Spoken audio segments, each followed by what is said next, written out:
കരുണയിലും മമനാഥ എന്നെ കനിവോടോർക്കണമേ.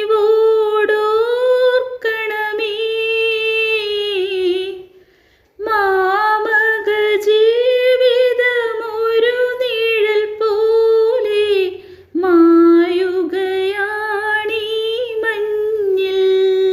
കരുണയിലും മമനാഥ എന്നെ കനിവോടോർക്കണമേ.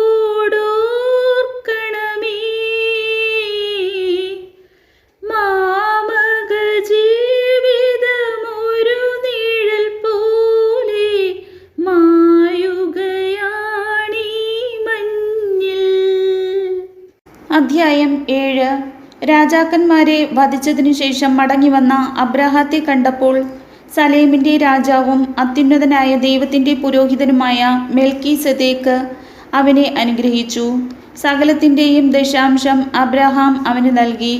അവൻ്റെ പേരിന് ഒന്നാമത് നീതിയുടെ രാജാവെന്നും രണ്ടാമത് സലേമിൻ്റെ സമാധാനത്തിൻ്റെ രാജാവെന്നുമാണ് അർത്ഥം.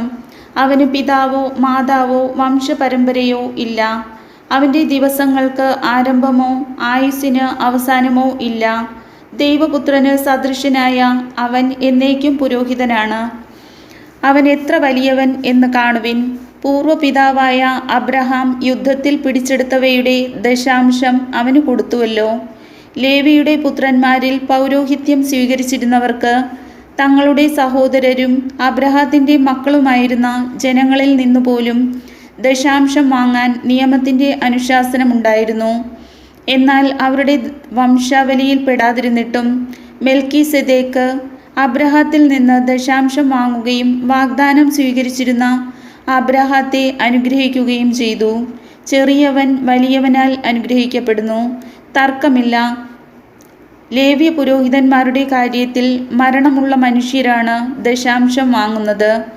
മെൽക്കീസെദേക്കിൻ്റെ കാര്യത്തിലാകട്ടെ ജീവിച്ചിരിക്കുന്നുവെന്ന് സാക്ഷ്യമുള്ളവൻ വാങ്ങുന്നു. ദശാംശം വാങ്ങിയിരുന്ന ലേവി പോലും അബ്രാഹത്തിലൂടെ ദശാംശം കൊടുത്തു എന്ന് പറയാവുന്നതാണ്. എന്തെന്നാൽ മെൽക്കീസെദേക്ക് അബ്രാഹത്തെ കണ്ടുമുട്ടുമ്പോൾ ലേവി അബ്രാഹത്തിൻ്റെ അജാത സന്താനം ആയിരുന്നു. ലേവ്യ പൗരോഹിത്യം വഴിയാണല്ലോ ജനങ്ങൾക്ക് നിയമം നൽകപ്പെട്ടത്.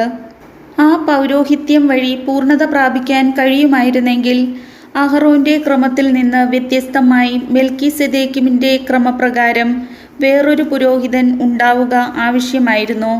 പൗരോഹിത്യത്തിൽ വ്യത്യാസം വരുമ്പോൾ നിയമത്തിലും ആവശ്യം മാറ്റം വരുന്നു. ഇവയൊക്കെ ആരെക്കുറിച്ച് പറയപ്പെട്ടിരിക്കുന്നുവോ അവൻ വേറൊരു വംശത്തിൽപ്പെട്ടവനാണ്. ആ വംശത്തിൽ നിന്നാകട്ടെ ആരും ബലിപീഠത്തിങ്കൽ ശുശ്രൂഷ ചെയ്തിട്ടുമില്ല. നമ്മുടെ കർത്താവ് ജനിച്ചത് യൂദായുടെ വംശത്തിലാണെന്ന് സ്പഷ്ടമാണ്. ഈ വംശത്തിൻ്റെ പൗരോഹിത്യത്തെക്കുറിച്ച് മോശ ഒന്നും പറഞ്ഞിട്ടില്ല. മെൽക്കീസെദേക്കിൻ്റെ സാദൃശ്യത്തിൽ മറ്റൊരു പുരോഹിതൻ പ്രത്യക്ഷനാകുന്നതിൽ നിന്ന് ഇത് കൂടുതൽ വ്യക്തമാകുന്നു. ഇവനോ ശാരീരിക ജനനക്രമമനുസരിച്ചല്ല, പ്രത്യേക അക്ഷയമായ ജീവൻ്റെ ശക്തി നിമിത്തമാണ് പുരോഹിതനായത്. എന്തെന്നാൽ നീ മെൽക്കീസെദേക്കിൻ്റെ ക്രമപ്രകാരം എന്നേക്കും പുരോഹിതനാകുന്നു എന്ന് അവനെക്കുറിച്ച് സാക്ഷ്യമുണ്ട്. ആദ്യ കൽപ്പന അസാധുവാക്കപ്പെട്ടത് അതിൻ്റെ ബലഹീനതയും നിഷ്പ്രയോജനത്വവും കൊണ്ടാണ്. നിയമം ഒന്നിനെയും പൂർണ്ണതയിലെത്തിച്ചിട്ടില്ല. അതിനേക്കാൾ ശ്രേഷ്ഠവും ദൈവത്തിലേക്ക് നമ്മെ അടുപ്പിക്കുന്നതുമായ പ്രത്യാശ അതിൻ്റെ സ്ഥാനത്ത് നിലവിൽ വന്നു. അതും ശപഥത്തോടുകൂടെയാണ്. മുൻപ് പുരോഹിതരായവർ ശപഥം കൂടാതെയാണ് തങ്ങളുടെ സ്ഥാനം ഏറ്റത്. ഇവനാകട്ടെ കർത്താവ് ശപഥം ചെയ്തിട്ടുണ്ട്. അവൻ മനസ്സ് മാറ്റുകയില്ല. നീ എന്നേക്കും പുരോഹിതനാണ് എന്ന് തന്നോട് പറഞ്ഞവൻ്റെ ശപഥത്തോടുകൂടെയാണ് പുരോഹിതനായത്.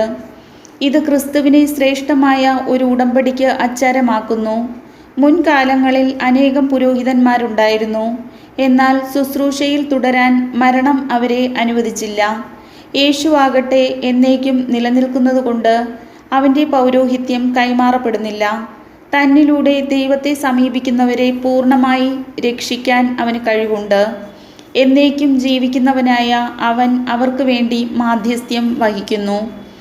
പരിശുദ്ധനും ദോഷരഹിതനും നിഷ്കളങ്കനും പാപികളിൽ നിന്ന് വേർതിരിക്കപ്പെട്ടവനും സ്വർഗത്തിനുമേൽ ഉയർത്തപ്പെട്ടവനുമായ ഒരു പ്രധാന പുരോഹിതൻ നമുക്കുണ്ടായിരിക്കുക ഉചിതമായിരുന്നു. അന്നത്തെ പ്രധാന പുരോഹിതന്മാരെ പോലെ ആദ്യമേ സ്വന്തം പാപങ്ങൾക്ക് വേണ്ടിയും അനന്തരം ജനത്തിൻ്റെ പാപങ്ങൾക്ക് വേണ്ടിയും അനുദിനം അവൻ ബലിയർപ്പിക്കേണ്ടതില്ല.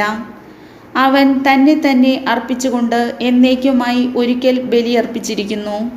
വാസ്തവത്തിൽ നിയമം ബലഹീനരായ മനുഷ്യരെയാണ് പ്രധാന പുരോഹിതന്മാരായി നിയോഗിക്കുന്നത്. എന്നാൽ നിയമത്തിനു ശേഷം വന്ന ശബദത്തിൻ്റെ വചനമാകട്ടെ എന്നേക്കും പരിപൂർണനാക്കപ്പെട്ട പുത്രനെ നിയോഗിക്കുന്നു. കർത്താവിൻ്റെ വചനം.